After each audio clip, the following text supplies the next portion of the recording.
Nepal diaries day 6 part 2 নিয়ে আমরা চলে এসেছি দ্য সিমিলার সোল। পার্ট 1-এ যেমন দেখেছো, সকালবেলায় নানা রকম কেভস দেখার পরে বিকেলে আমরা চলে এসেছিলাম বিন্দুবাসিনী টেম্পলে। বিন্দুবাসিনী টেম্পলে যেটা সব থেকে ভালো লাগলো সেটা হলো এই লিফট।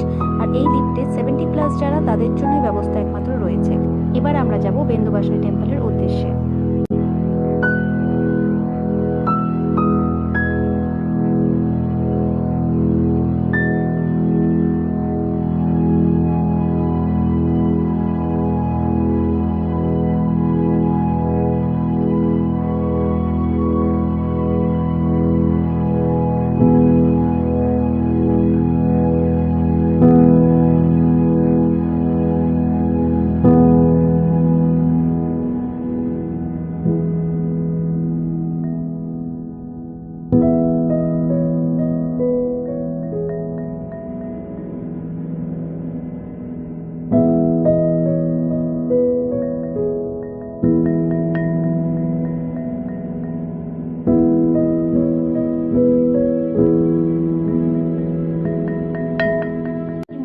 পোখরার একটি জাগ্রত মন্দির বলে তোমাদের পুরোটাই আমরা দেখালাম।